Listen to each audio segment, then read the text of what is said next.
Today we have a pearl, my friends.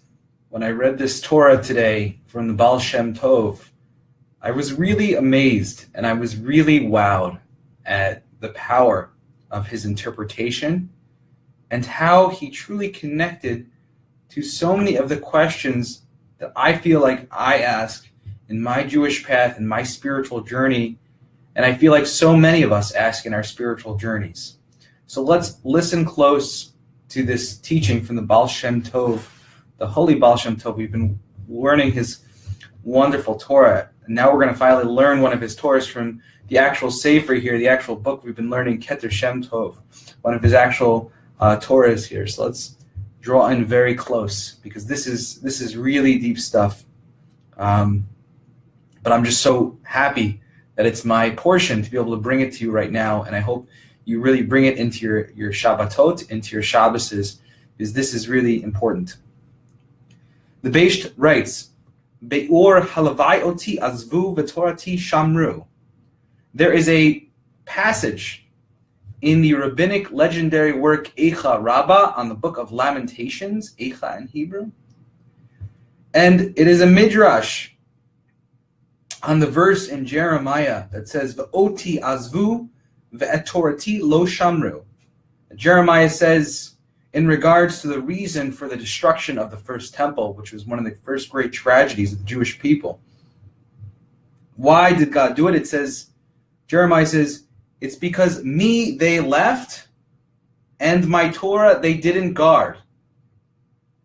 It's because me they left, and it's because of the Torah they didn't guard. This is Jeremiah speaking in the voice of God. That the Jewish people left God and they left God's Torah. In interpretation of this verse from Lamentations and from Jeremiah, the Eicha Rabbah, this legendary material, says, Halavai oti azvu v'torati shamru. If only they just left me and they kept my Torah, everything would have been fine. Right? What God is basically saying is, oti azvu, leave me as long as you follow my Torah. Right? If you follow my laws and you do righteousness, even if you don't believe in me, even if you're not loyal to me, even if you don't have faith, right? That's what the Midrash Rabbah is saying. You know, for a short time, you wouldn't have experienced such a catastrophe, right? It wouldn't have been so bad. But because you left my Torah and you didn't pursue and busy in sacred wisdom, certainly this destruction happened. Now that's the simple meaning, according to, I shouldn't say simple, there's nothing simple about it. It's very deep, expressing the rabbinic understanding that it's more important that we engage in Torah study and we soak in the wisdom of our Torah giants and our sages, the sacred wisdom, and have a faith commitment immediately from the beginning in the one God, right? And this confuses a lot of people. How can I study Torah and how can I be busy in Torah wisdom if maybe I'm an atheist, maybe I don't believe in God, right? Or maybe I am, I have a lot of trouble with faith in God. How can I do anything in Judaism if I can't get past that step? I have to believe, right? Yes or no. Do you believe? Do you not believe? Right? This midrash is answering that and saying, it's okay. What's more important is that you follow the Torah and follow the rules and be righteous. That's what it seems to be saying. It's much worse to not follow the laws of the Torah than to not believe in God, which seems to be a flip on the head maybe from Christianity, but it's much more important to be righteous, to follow God's Torah, to be busy with God's Torah, than even believe in God's Torah, to believe in God, the source of that Torah in itself. That seems to be the simple meaning. But the Beisht HaKodesh, the Baal Shem Tov, reoriented Judaism and really brought back the idea that it's very important to have faith in God and to make the source of all energy of life the center of what we do. And he brought this revolutionary understanding of this Talmudic and Midrashic text here in this beautiful way. He writes, Perush, Bior al-Halsa, he says, explanation by way of commenting, Ki ganva amchatarta rachmana karya. And this is a straight quote from the Talmud, in which translates to basically that while the thief steals, he prays for God, right? He calls out to God while he is doing what is obviously forbidden against the Torah, right? He's stealing, right? It's one of the 10 commandments, right? He's stealing, yet he's calling out to God, right? Can you imagine a thief going into a house and at the same time he's praying that, please God, make sure that nothing bad happens to me while I steal anything from this house. It's almost comical, right? And what the Talmud says about this is horrible. This is a terrible thing. It makes absolutely no sense that that God would rather you not call out to him and be close to him and try to have faith in him. He would rather you not do that and then not steal, rather than steal yet still have faith in God, right? Meaning, it's more important, according to the Talmud, that we follow the halacha, we follow Jewish law, and we be righteous, than really have a central faith in God in that matter.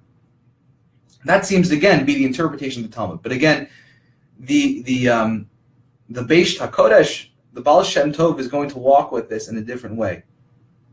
He writes, Od Be'er. There's another explanation. The Baal Shem Tov is going to save his teaching just a little bit. He writes, Ki tachlit ha'yediyah shelo neda, that the point of all knowledge is to understand that we don't really know. Beautiful Jewish wisdom. The Talmud tells us, this is the Beish HaKodesh, the Baal Shem Tov in his Chassidut did not take this Torah out of nowhere. This is from the Gemara, which teaches us, the Talmud teaches us to learn to say, I don't know, right? And I should learn. But that the Beish HaKodesh, the Baal Shem Tov is taking this one step further, and he's saying that the point of knowledge is to know that we don't know. Very interesting. Why? And how might you say? Enam yesh bet sugei shelo neda. There are two types of not knowing. There are two types of not knowing. Because in the end, if the point of knowledge is to know that I don't know, then what's the point of knowing in the first place? What's the point of walking on the step of knowing, you might say? So he defines these two types of not knowing. The first type he defines is miyad she'enu nichnas lachor leyeda me'achar de'efshar leyeda. There is one that does not even enter into investigating and to knowing anything. Why? Since he knows right from the beginning that it's impossible to know. So then what is the point of trying to know in the first place? Beautiful, right? So this idea, right? If I know and you're telling me the end point is that I'm never going to know anything, I'm not going to know, then what's the point of investigating in the first place? The second type of not knowing that the Baal Shem Tov illustrates here is shechoker v'doresh ad sheyeda she'efshar l'yeda. The second type is the one who investigates and asks questions and researches and delves deeply into the matter until the person knows that it's not possible to know. Right? It's a person who doesn't accept right from the beginning that since it's not possible to know, I might as well not even look into this matter.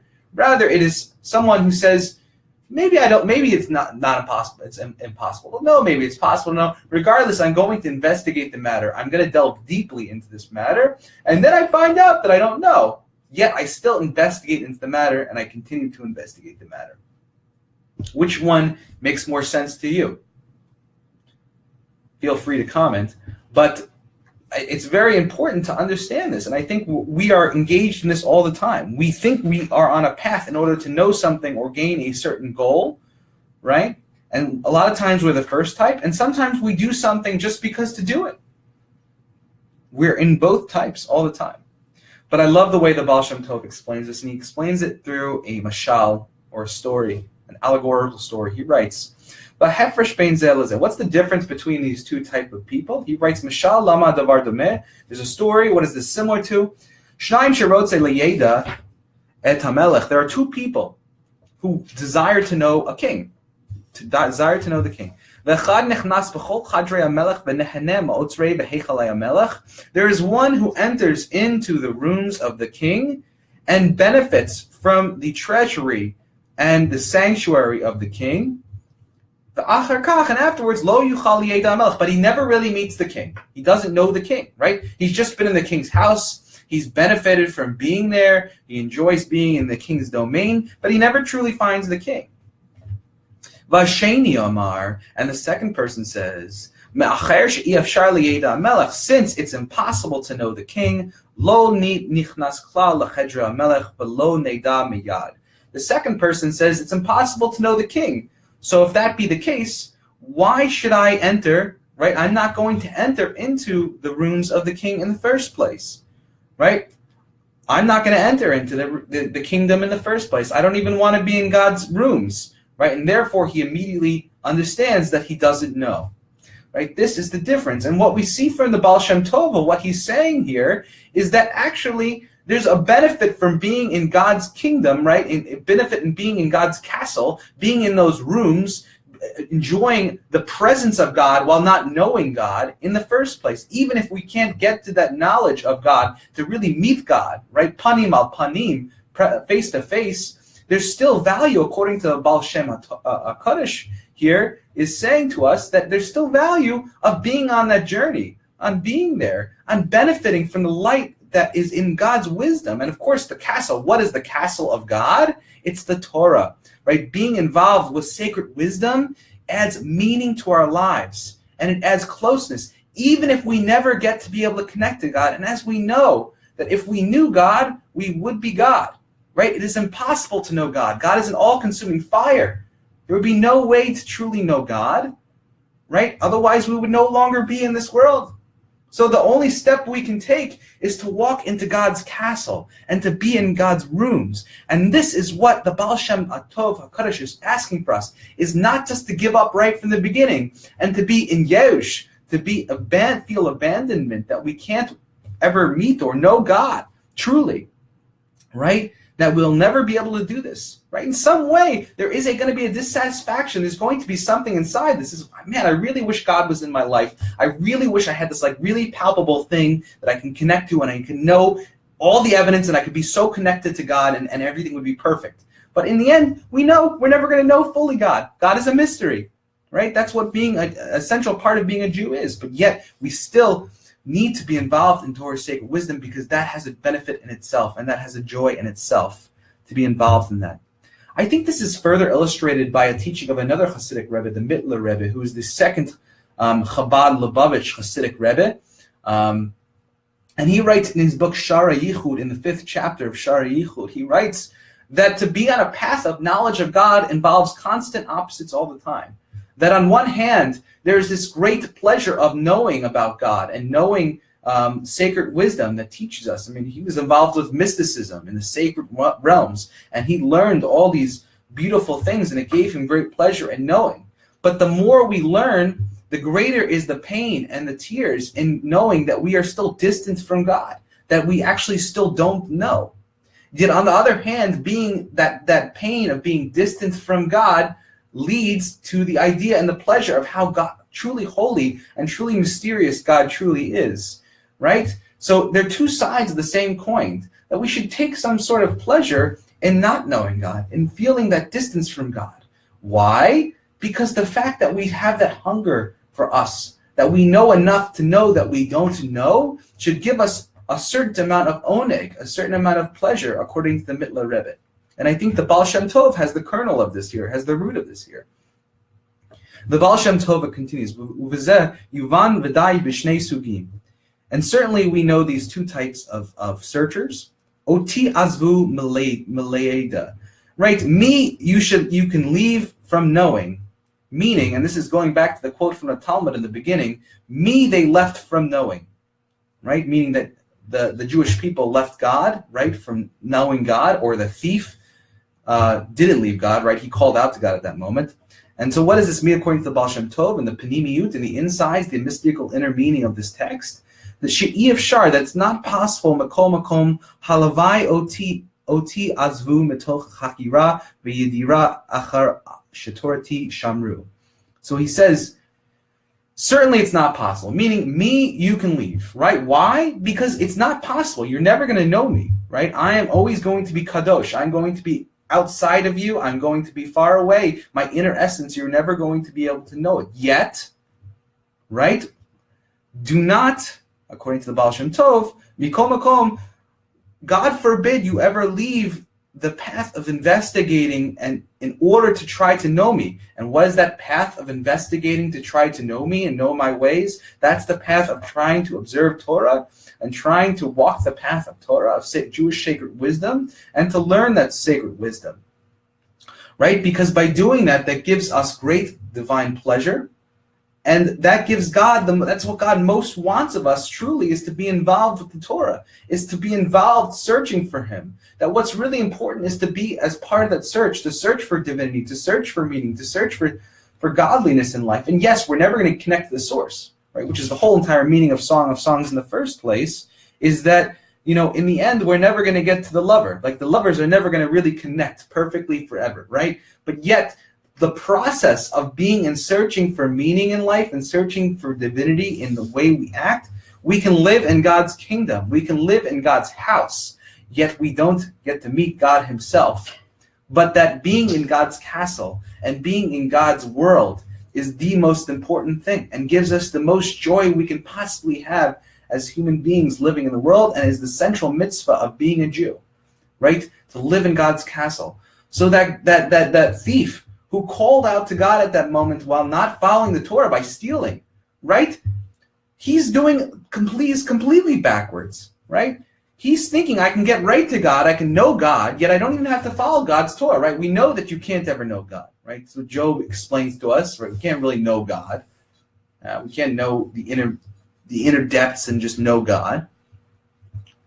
Yet the thief gave up completely on God's Torah, which enables the Jews to connect to godliness and God's castle and God's ways, right? And so by being busy in Torah and keeping God's commandments, by continuing to be a righteous person and being involved with Torah, and which really in a deeper context is the search for godliness in our life, even though we know that we're never going to truly know, there is great joy and great meaning to be involved in that search process.